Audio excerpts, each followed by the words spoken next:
Okay, I think we're live. Hello, everyone, and happy Monday.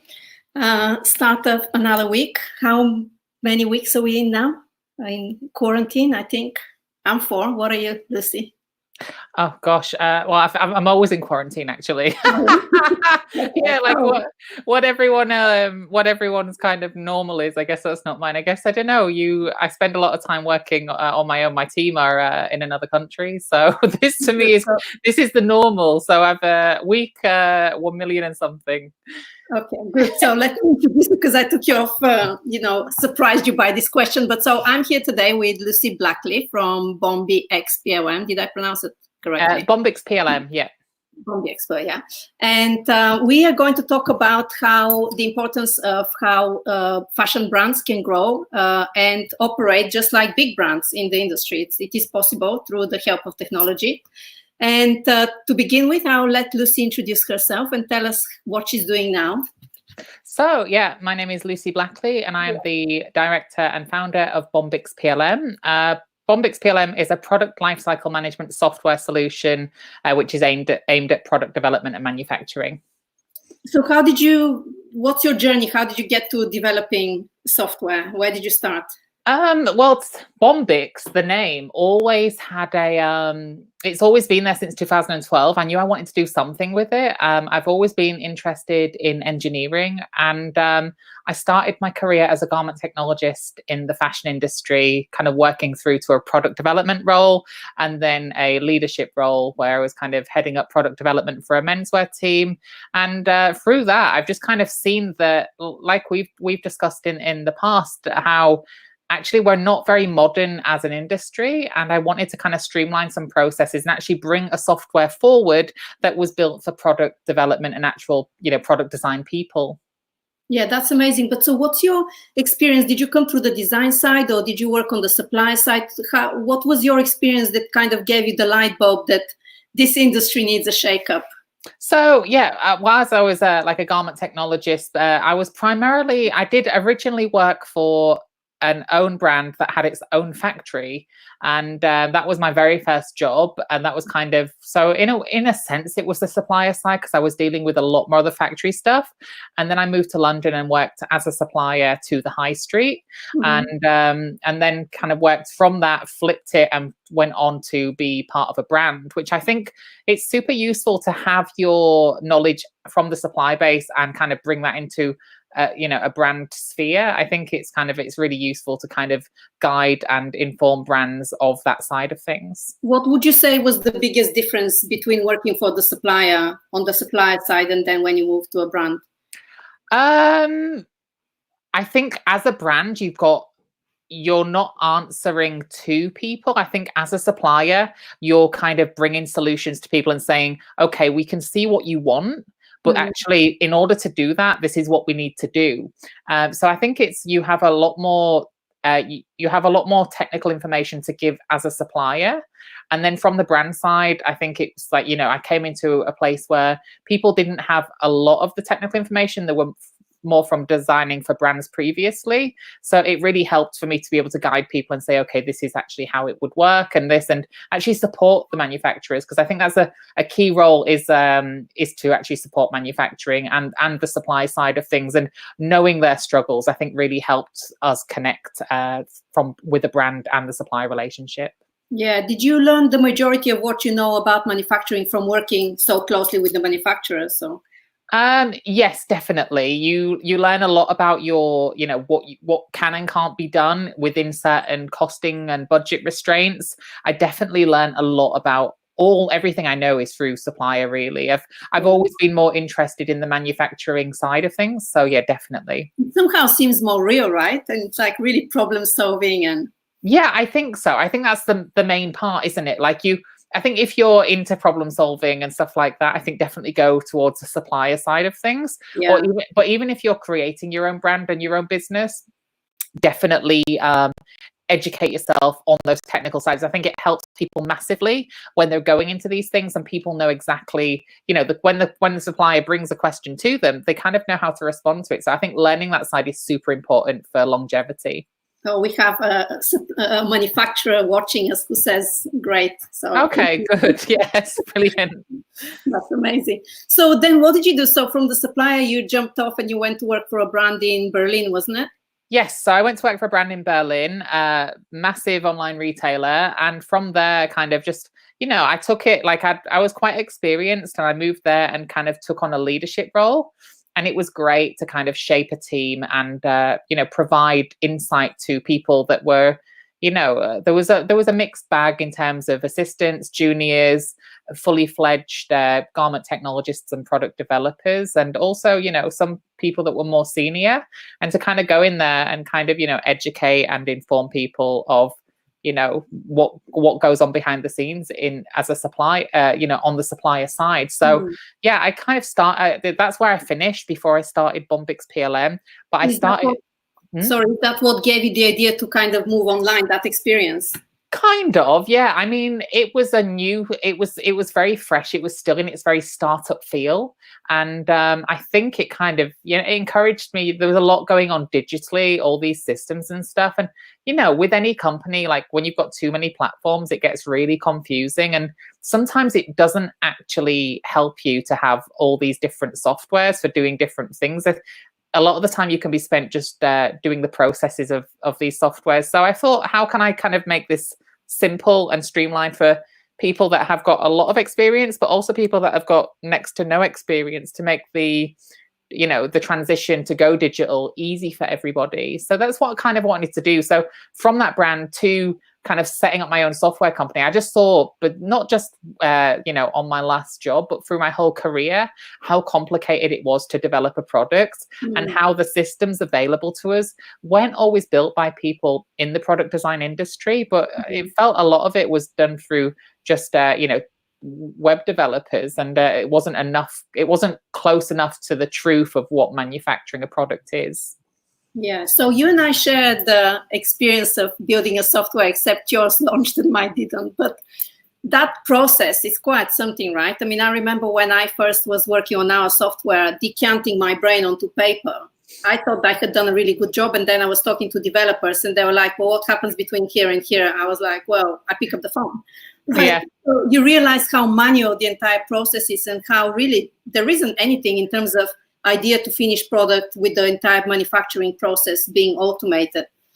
Yeah, I mean, for me as well, like I had the same thing with my team. Like it took actually the development of the original system. It took me 6 months to draw out and kind of form my ideas. I was working a full-time job, but it also, so in the evenings I'd go home and I'd kind of draft out what I wanted to do. The system looks completely different to what it did then. But yeah, you definitely, I recruited a team. So once I developed it, I recruited a team, and they're still with me today. The original, everyone that started with it, they're still with us, which is a good, they really believe in it. They're really passionate about it. And actually, to be honest, I would give, if I was still in the industry and they came to me with what they know now, I would definitely employ them as fashion experts. They came from not knowing anything about fashion, but asking like what I thought was a ridiculous question. Like when they'd say, what is a lab dip? And I would be like, well, you don't need to know what a lab dip is. You just need to know the function. But I was completely wrong, because now they know exactly what it is. They do so much research into the background of what things are and how it functions that, sometimes they outsmart me on how it should be done. And they give me ideas, which I would never have thought about. So the team is kind of become a really well-rounded team now, where people know that we've got a group of experts that know everything, and we're able to problem solve all these features that we want to put into it now. Yeah, that's amazing. And have you all built it here in the UK, or did you outsource that process? So originally, I started with people per hour. And I just went on and said, hey, I've got this idea. This is what I want to do. Here's my budget. I thought it was going to cost £10,000, not anywhere near £10,000. And 3 months of my time. We've been developing it for nearly 4 years, 4.5 years now. So not 3 months time, and the cost is it's extortionate to develop software. People think that like it's an easy money maker, but it's so complex, and you've got to hire experts that absolutely know what they're doing. And developers are very costly, aren't they? I mean, they're not cheap. Yeah, they're not cheap. But when I went on to it, so I went on, and the 120 odd people came at me with, oh, I can do this job for you, I can do this job. And then, you know, gradually a few people came, and they were like, you know, they every time, like, because I was working full time as well, and I was traveling the world, Hong Kong, India, Bangladesh, South Korea. I was on a full-time job. So I was like, okay, I just need to put this down a minute because I've got to concentrate on my full-time job. Leave me alone and I'll come back to you. And there was only a few of those people that didn't that a lot of them ignored what I was saying. So I felt like they weren't respecting my boundaries. So I took a risk, and I put those few people that did respect my boundaries into the loop and said, okay, let's kind of create this product. And so they are in India. And so I've got some team in the UK, and I've got some team in India, which helps us massively for the time zones and the differences within manufacturing. So it's been a brilliant partnership so far, but we do want to expand to different time zones. So far, we haven't had a problem. You know, we're working with North American brands, we're working with European brands. So, you know, so far we haven't had any problems time zone wise, but it's not really a problem. I think because we're digital, like, you know, it's just ongoing. It's 24/7. We don't have a shop front, you know.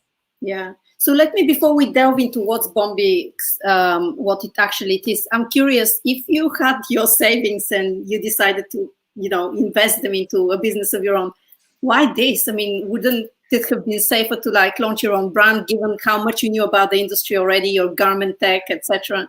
Yeah. Launch the brand, right? Yeah, I think you've got to.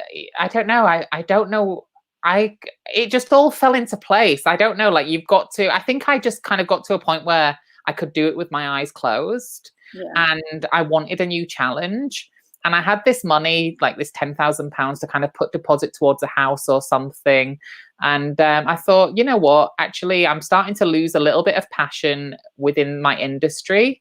And I want to give something back to people that are trying to create a brand or a movement with purpose. So if I can be part of that in some way, I'd rather do that than just bring another brand onto the market. So I thought, yeah, I'm going to try this. I've seen all the problems that are happening, and I feel like I can contribute like a solution to that. So yeah, I mean, you know, the business was, you know, I thought, just let's risk it, because at the end of the day, I can buy a house, but if I'm not truly in love with what I do, and I'm there 5 days a week, 8 hours a day and more, you know, there's no point in buying a house, because you've still got to return to something that you're not passionate about. So I thought, I'll invest that money into something that I'm incredibly passionate about. Yeah. So where are we today? What's Bombyx? Oh, what isn't Bombyx? So yeah, I mean, we started small, and we started working with small manufacturers, but all of a sudden we've had an influx of big brands coming towards us, which is crazy. But I do believe that big brands are looking at startups and small brands and saying, they're really quick and they're really agile and flexible, and I want a piece of that. So they might be looking at the softwares that the smaller brands are, the softwares are aimed at. So it was never meant to be like, I never really had a plan. I just went with it. There was a lot of gut feeling in this. If it felt really well for no plan. Yeah. Yeah. Like, it's just a gut feeling. I just knew that I had to do something. So as I created this system, I just kept getting interest from these big brands. And I thought, this is great, because it shows that it can work for all sizes, so that if you are a small brand and you grow into a big brand, the system can be taken with you. What does the system do? So you log in, you create an account, and so Product Lifecycle Management. So it takes your design from concept through to production. So it holds all the data and the communication within something. So if you've got a design, you upload your design, you'll import your bill of materials, your specifications, all the gradings, your testing requirements for the product, your care labels, your sample development, your audits, your QCs, all of this information. It holds all this information and allows people, for brands and suppliers, to log into one place and actually just communicate in a really efficient way. There was so many times in the industry where people were duplicating like files, like there was several people doing the same work for one job. And I thought, this is not efficient. So if one person can do it and everyone can see the live data, then why not? There was also a lot of errors within like Excel sheets and stuff, you know, formulas break, people send the wrong copies and the wrong versions. So I thought, actually, yeah, let's just create something where it's live and everyone can kind of come on and they can go through their whole product life cycle from start to finish and come out with a product that's more accurate. Because the problem is when, you know, there's so many problems with doing things manually as opposed to going digitally. So I wanted to kind of give people that kind of confidence in kind of getting their products through, whether you were a professional in this industry or you were just starting out. Everyone comes up with the same issues of, you know, error, you know, manual error and stuff. So I wanted to eliminate that and also kind of give people a little bit of time back to work smarter and let the systems do all the boring stuff, basically. Yeah. So I always talk about the fact that in fashion, the two main issues are trust and communication. And it's like a vicious circle because it keeps, you know, feeding into each other. And the biggest problem is that the kind of training that your platform and your software gives people by hand holding them, you know, through the process is not given and taught at schools. So people who enter the industry and want to launch their own brand through simply, you know, sheer sincere lack of knowledge, they are exasperating that communication and trust issues. So having something like this, it's highly educational as well as saves times and money, etc. Yeah, well, actually, it's funny you say that because education is starting to look at PLM. Like I've been teaching PLM as a module for some universities, and we're you know, this afternoon I've got a call with a university to develop an actual course around, like, that's part of an actual curriculum, you know, like it's a degree, it's part of a master's degree actually, to look at how we can implement digitization into the industry. So it is slowly coming, and I have had an influx of universities coming towards and saying, we want Bombyx in our curriculum, how can we do this and stuff. So it is there, but you're absolutely right that it does it does teach you as you're going along. It gives you an understanding of the true complexities of product development, because as you know, a lot of people think that fashion and clothes is super easy, but there's so many components. It's super complex. You know, if the fit isn't right, that's a big issue. You know, if it's not grading in the right sizing, it's a big issue. And a lot of people just think that you can just set up a brand and just go, but there's so many complexities to it. Yeah, I mean, also another thing is that's interesting and most people don't realize is that there is no really standard set in the industry. So while people think that allows for flexibility, actually it creates even more of a mess, right? So you really need something to guide you, something like what you've created, and really take you through the process. And set that standard between manufacturers, because I found in my experience that very often, especially entrepreneurs, expect the factories to guide them and tell them what to do, whereas the factories are like, whoa, you know, I'm not getting paid to educate you. Sometimes they don't have the system, so it's kind of a bit of a mess. Well, do you know what? I was just about to say that, like, you know, a lot of people, they're paying someone for a service, but they expect a full-time job out of them for that small bit of cash that they're giving to them. And it's completely not the responsibility of the factories to be holding their hand unless they're going to pay for it. But a lot of people don't want to pay for it. So yeah, we kind of thought about these solutions to kind of put them forward and say to people, hey, there's a platform here where everyone can load the data in, everyone sees the same thing, everyone sees the same updates. And but yeah, it is the responsibility of the brands to know how to develop a product. And I think a lot of them, because a lot of them outsource a lot of work to the factories, like the pattern making, you know, the grading, all of that, and they don't actually have any clue as to what goes on behind the scenes of developing a product. They just accept, they receive it, they receive the services and they go away. But some people still don't even know what grading is, even though they've got a full brand and, you know, a product range. And, you know, it's crazy that people depend on that so much. And, you know, they need to know that the importance of their suppliers and manufacturers, and how, you know, sometimes people call these manufacturers, they're saying, you know, machinists, they're saying it's a low skill job. It's completely not a low skill job. I'd love to see anybody try to handle a machine the way these people do. It's absolutely incredible. And people need to realize that this is a real, true skill and not everybody can do it. Yeah, and also what I often talk to people is they need to realize that the factories are their true partners in the business of creating that brand, because without them, you have no product. But instead, what I often find, and I've been also part of the system where you shower your marketing and PR teams with, presents and whining and dining, etc., and you just like berate your manufacturers, which was one of the problems why I started developing, the similar software like yours years back. So we need to reverse through knowledge and education that kind of equation and make people understand that, hey, without the factories, without the true partners in your business, you don't get to the marketing and the PR. Yeah, completely. And I think, I completely agree with you with like people undermine the importance of the technical aspects of the industry. I even feel as a garment technologist that it wasn't as glamorous a role as a buyer or a designer. So you're kind of put into a dark cupboard somewhere where nobody can see you. And it's kind of the designer's limelight to say, oh, look at this beautiful product that I've created. However, you haven't, there is no creation without the manufacturing, the technical aspects of it. So yeah, completely. I think a lot of people, even some people, it's all a show.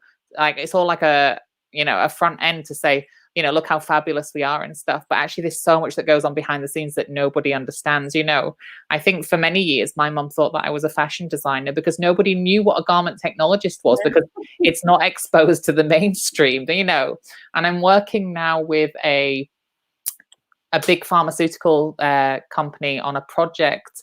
And they had no idea that garment technologists and clothing engineers existed. And they were like, well, if we knew, we could have maybe solved this problem years ago, but they didn't know. So yeah, I think there needs to be an awareness of these skills and what people are doing at the forefront. And it's not just about the design and how it looks as the end product. Yeah, completely. So I'm curious, having walked that journey that you are on as well, I know how what you've created adapts really well into other industries as well. I mean, your software can apply to any industry and be used to massive advantage, right? Are you finding perhaps a bit of a resistance within fashion? Because as much as we'd like to think that fashion is, a forward-looking industry, is actually quite backward. We were talking earlier, we both agreed how backward actually, in fact, it is. But are you finding easy adopters within the fashion industry, or are you finding resistance and perhaps bigger adoption elsewhere?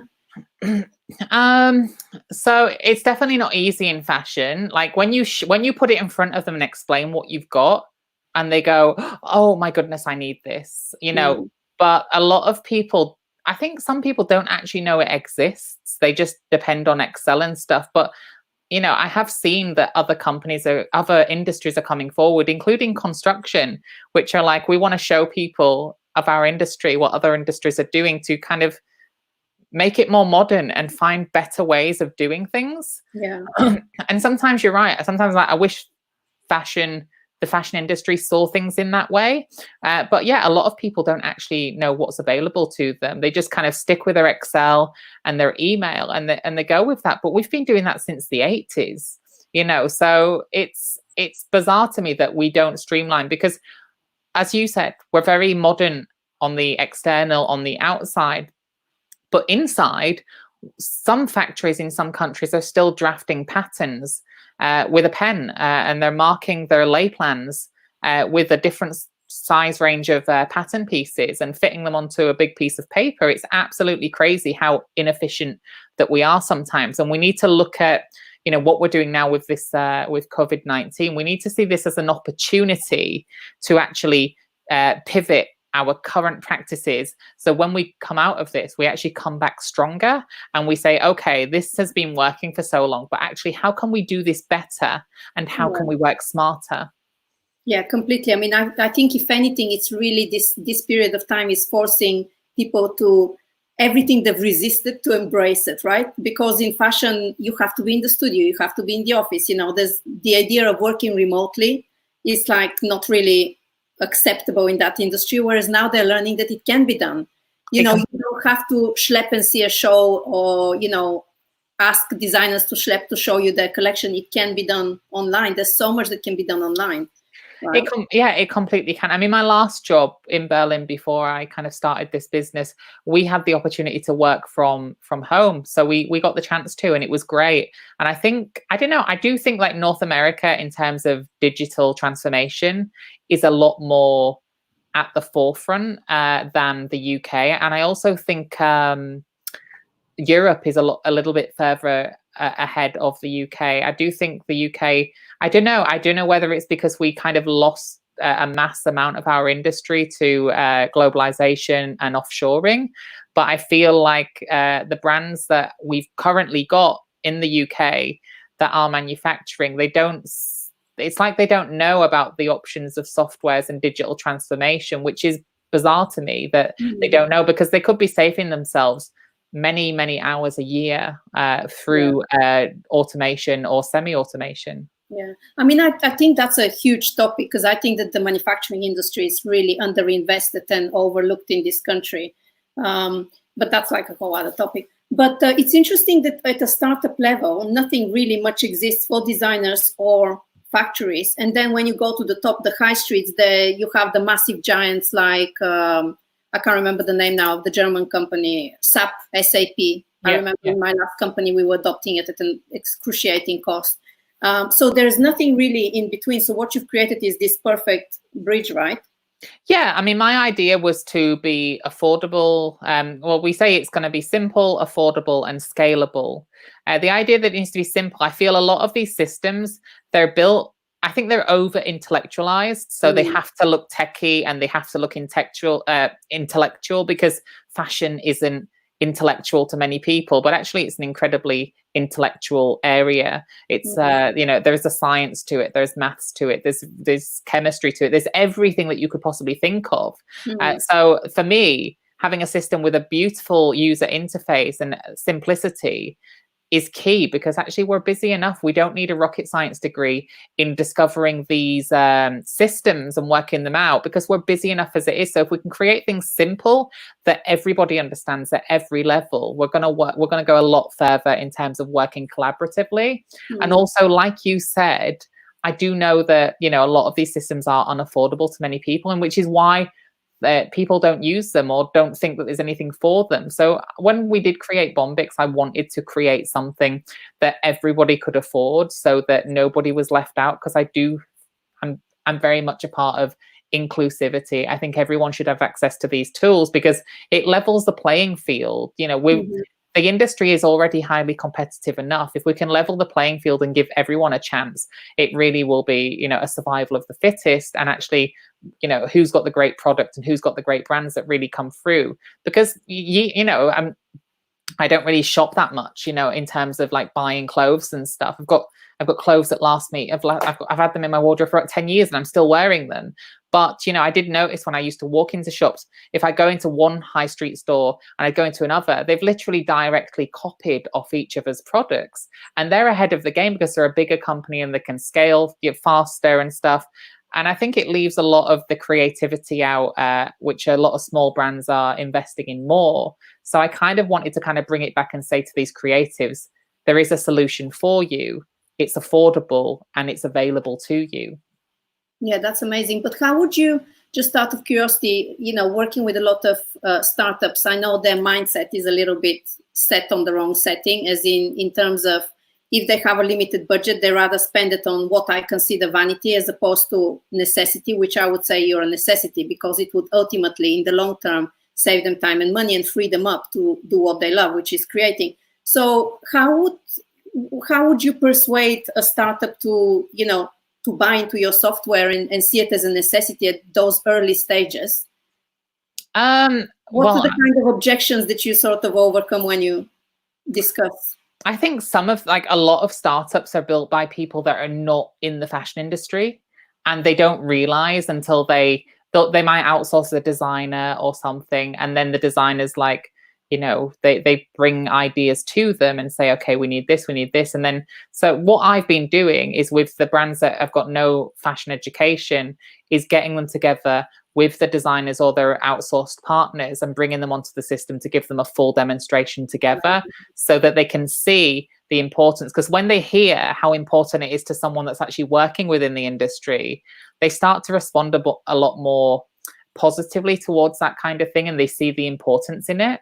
And even if they have got an education in it, sometimes the excitement of them seeing how easy it is to develop a product or create a tech pack within seconds, this kind of thing, they're like, wow, we definitely need this. And I think in the past, a lot of things in general are on price point. Like you see articles saying, don't scrimp on your digital transformation, but not everybody can afford it. So we should be, it's like mobile phones years ago. I mean, the iPhone is still very expensive and there are a lot of very expensive phones, but it wasn't accessible to everybody. And as time's gone on, phones and technology have become cheaper, and and everyone's being able to be included in purchasing a smartphone. Almost everybody has a smartphone.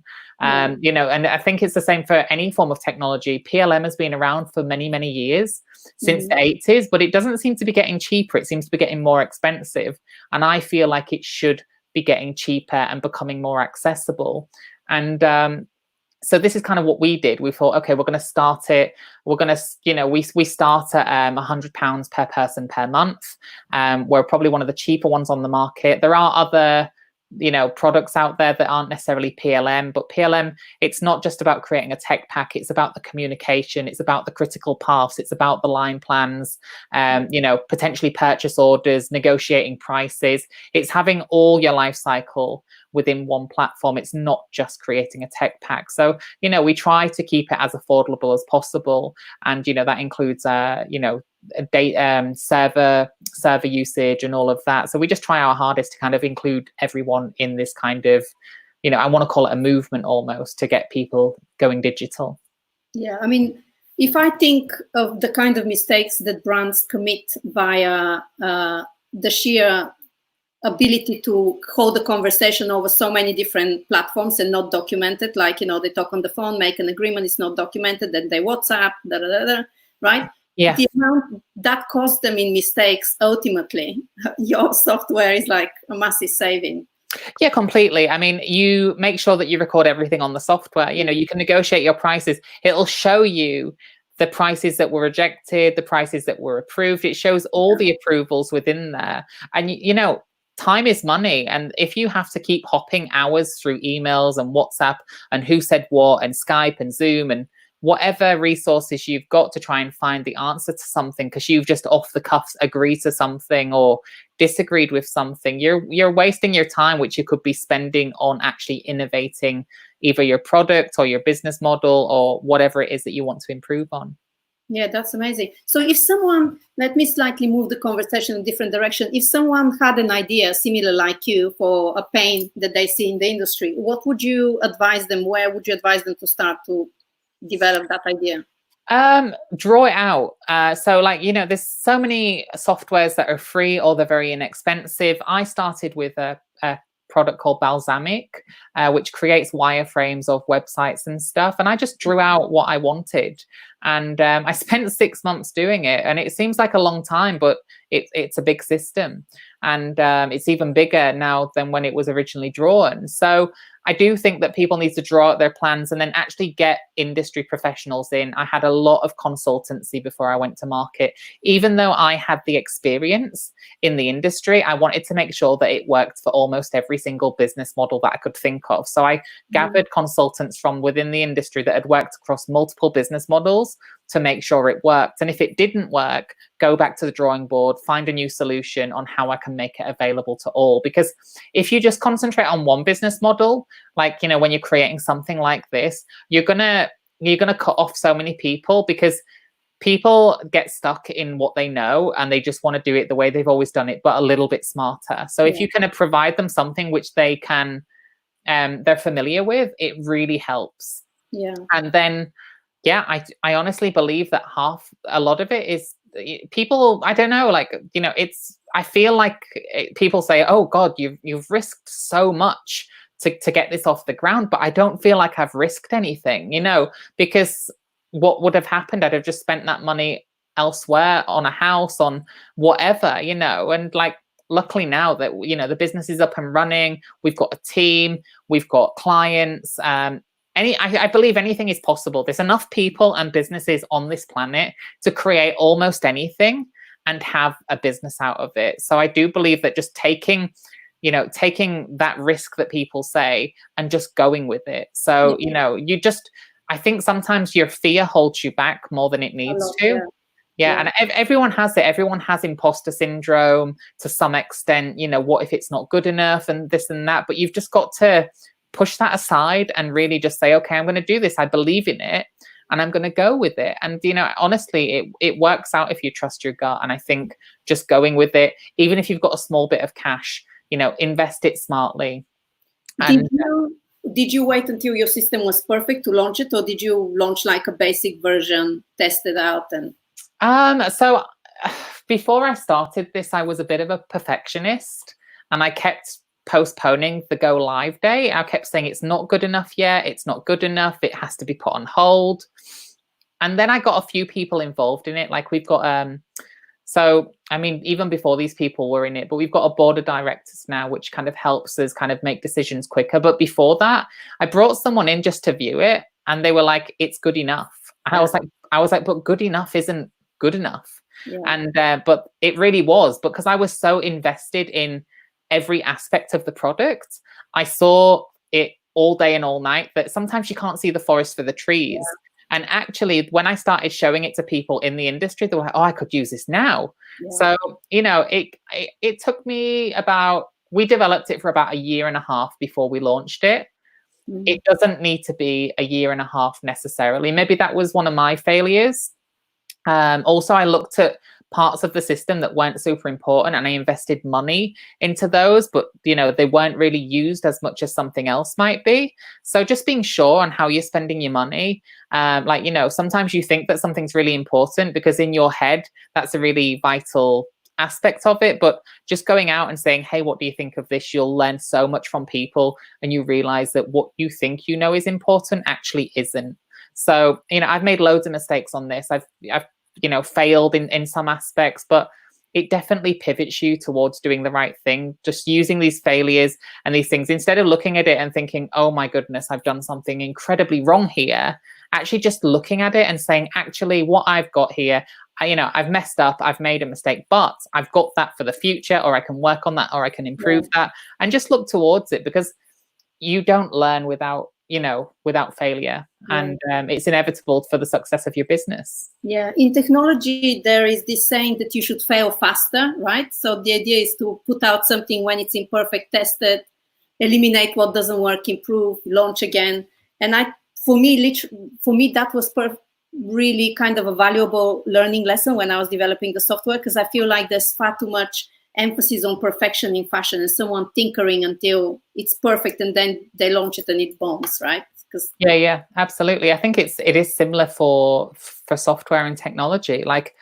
Just get it out there, get the feedback. You have beta versions, so it's okay, and you're going to learn if you've got a bigger audience to test it to. So yeah, I think just get it out as quick as you can, but obviously make sure it's functioning as much as possible. But some of those little features that you think are going to sell it probably won't. So just get it out as a core basic product and work on things like, for now we release features all the time. Like every quarter we're releasing features, and actually we have a priority list of things that clients think would be nice to have, and we just kind of go through them gradually and build on them.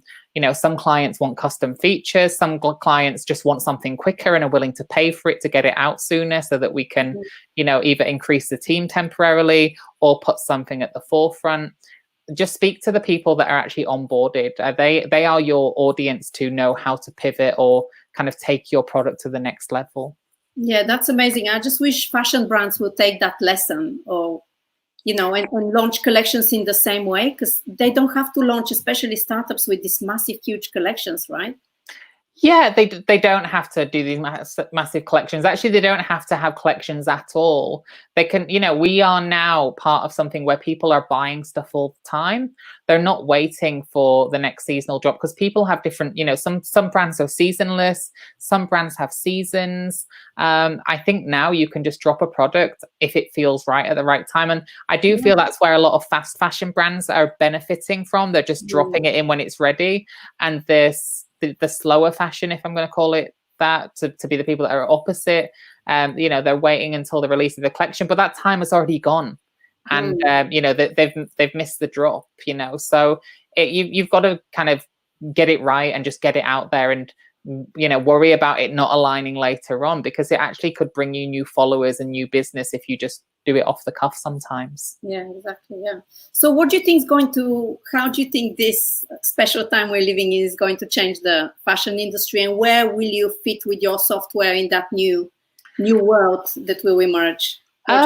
So yeah, I you know what, it's an absolute, it's a tragic time. You know, this has happened, it's killing people, it's absolutely devastating, and I wish that it didn't do any of that. However, you know, in a contrast to that, I do think there's been a few silver linings of COVID-19, and I do think connectivity has been a massive one.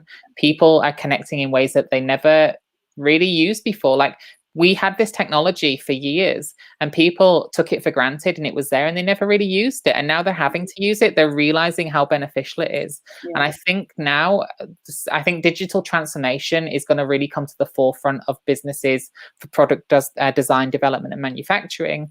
And they're going to see this in a totally different light, because I do feel that now that people have got their downtime with this, they should be looking towards the future of how they can pivot and work smarter in the future to actually take their brand to the next level and actually be even bigger on, you know, at the end of all of this. So actually just using this time to research and do some projects with your team, connect your teams and say, okay, how can we do this better? And actually say, okay, let's start researching some platforms. Let's write a list of things that we need. You know, digital transformation doesn't have to be something new and flashy. It can be actually what you're already doing, but in a much more streamlined way. You know, digital transformation is different for every single person. Yeah. That, you know, what someone thinks it is, it's different for somebody else. So I do believe that people need to kind of use this time to look at how they're going to come out of this even bigger and stronger than before. Yeah, no, I agree with you. And I strongly feel that when we come out the other side, there will be a return to independent brands, to smaller brands, to designer makers, etc. But because the world will be poorer and will be in economic turmoil, I think it would be even more important than to work smart, you know, and where possible, be more organized, save time, save money, etc. And therefore, utilizing technology like yours is going to be imperative to get faster, you know, faster results, save time, save money, get product to the market, etc. Yeah, definitely. I think. Well, I've been a big fan of digital transformation for years, you know, and I've had a PLM company for years, and a lot of people that I know sometimes don't even know what PLM is, you know, and it's been around since the 80s. But I think its time is now, definitely, to get brands working smarter, working quicker, more efficient, more organized, because people don't realize how much time they're wasting on certain processes that they could be using for developing the next big thing, something that could actually take their business to the next level. And I think sometimes you have this old management style where you have some kind of dinosaur mindset executives that say, okay, if I'm paying someone to do all this, I want to see them from 9 till 5 doing this. But actually, administration and stuff like that, they're really mundane tasks that nobody really signed up for when they signed up for these jobs. It's holding people back. And if they can have somewhat of a digital assistant to kind of work them through it, so they can actually then work on, you know, smarter, bigger, better ideas, that's a far better use of their time than just making sure that they're bogged down with admin, because that's not going to help anybody. Do you see your product potentially being adopted by bigger brands inside, you know, the production teams, using it as the go-to platform for manufacturing? Definitely. We've already had some big clients that we've just signed on one this week that's we're just doing a pilot project with them to kind of take it through. You know, they're not anti-tech, but they've never used it in the right way before. And we had an opportunity to work with them. And we're starting with one area of their business and taking it through to all the multiple brands that they're in. So definitely, you know, this brand is a world leader in what it does. I can't say too much right now, but more will be released through press releases in the near future. But yeah, definitely, we're seeing an influx of massive brands really approaching us at the minute, and it's a great feeling. But we just want to make sure that people know that we're not just here for big brands, we're also here for the small brands. You know, a lot of technologies, they put a minimal account requirement on them. Yeah. You can be 1,000 people or more. You can be one person and still use this system. It's available to absolutely everybody. Does it work for manufacturers as well? Can they adopt it? Yes, they completely can adopt it. So they can adopt it for their own processes. We have stuff in there that reports preparation, manufacturing, and finishing, so that you can record when you're packaged, you know, what date a product is being packaged, what date something's in printing, anything. They can use it as a standalone PLM for their manufacturing processes, and I think they'd get a huge amount out of it, probably more than anyone.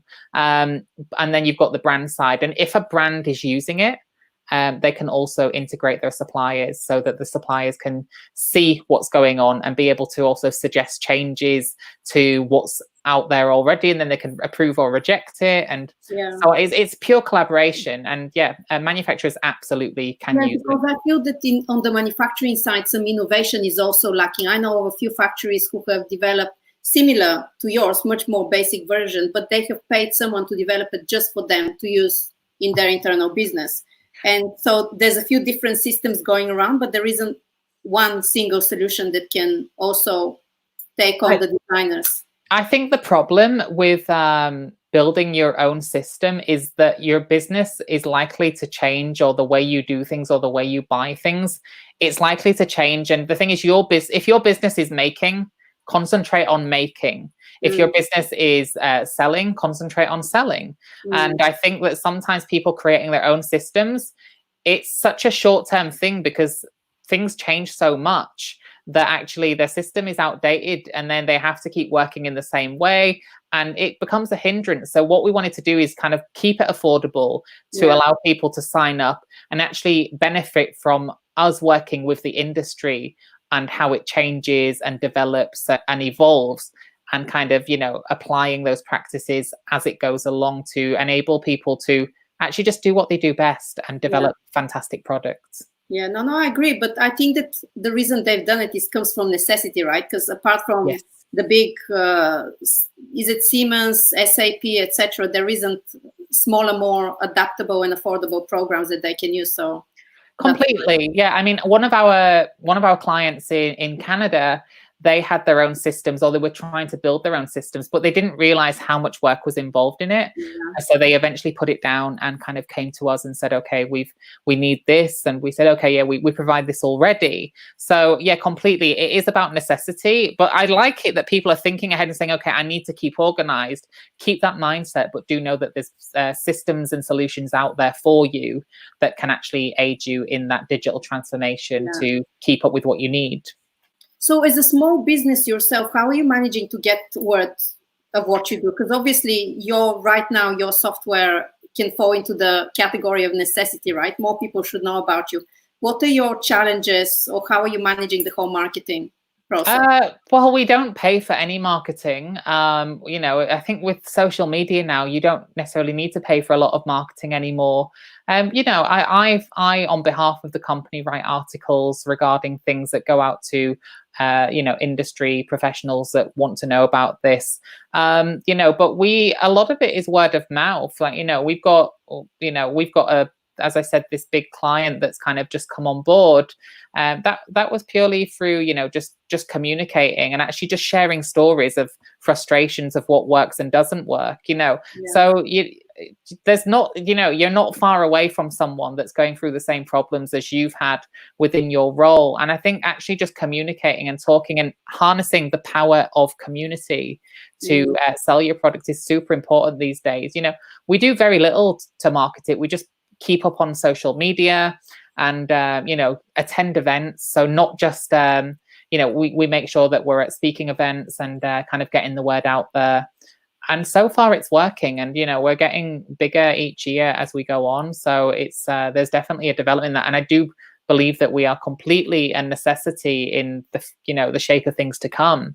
And people should be harnessing digital transformation and software solutions for the future. So yeah, I do think it's a necessity. And I think that, you know, more people are going to look at this now more than ever since the the catastrophe that is COVID-19. I think it's kind of forcing people to look to the future, because a lot of people are in panic about the future, the uncertainty, and it's those people that are thinking, actually, okay, I can either panic or I can look at coming out of this better off. And it's those people that are going to survive this. I think it is really uncertain times, but I think people should try to continue as normal as much as possible and use this time to really look at their processes and say, how can I do this better and how can I work smarter? Yeah, I totally agree with you. So, okay, so if someone was listening and interested to know more about it, where do they go? How do they get started? Is there like a trial? How does it work? So, yeah, you can find us on BombyxPLM.com. You can also find us on any social media with the handle BombyxPLM. And yeah, there is a trial, there is a demo. A lot of people don't necessarily use the trial, or if they do, they don't use it very long because they're so busy. And when you come to them at the end, they're like, oh, actually, I haven't had time to look at it yet. So, a lot of the businesses that are on board, they've never had a trial with us. They've had the demo, we've had the discussion, we've gone back and forth with their needs, and we've shown them solutions on how they can do it. And they usually sign up pretty quickly after that. So it's I think come in, have the demo, have the trial if you want. It's there, it's available to you. For brands that have got between 1 and 3 products, there is a free basic package to get them going, to get their so it's a very basic package of essentials to develop their product. We have that. So, some brands, they start off with 1 product or just a few. So it's for those brands that really want to get their teeth, sink their teeth into digitalization. So yeah, come to us, messages, talk to us, and I'm sure we've got something for everyone, and we can offer something. And even if it's just kind of increasing our community and getting to know the stresses and the pressures of running their business, so that we can help towards kind of alleviating that. Yeah, that's amazing. Cool. Well, thank you so much. That sounds Thank you so much. I'll put all the links below in the chat, and I think we should touch base in a few months when we're on the other side and see where we're at, and completely and help the industry pivot and move into the digital age. Absolutely. I'm completely up for. This is the whole point of Bombyx. It was to help people, and it's going to continue to do that. So yeah, actually, anyone reaching out, I'm sure there's a way that, collaboration is key, and it's the future of our industry. So if we all work together, we can all come out of this stronger and better off. I totally agree with you. That's a good positive note to finish on. Thank you so much. You, and we'll see you soon again. Yeah, thank you so much. It was an absolute pleasure. Okay, thank you.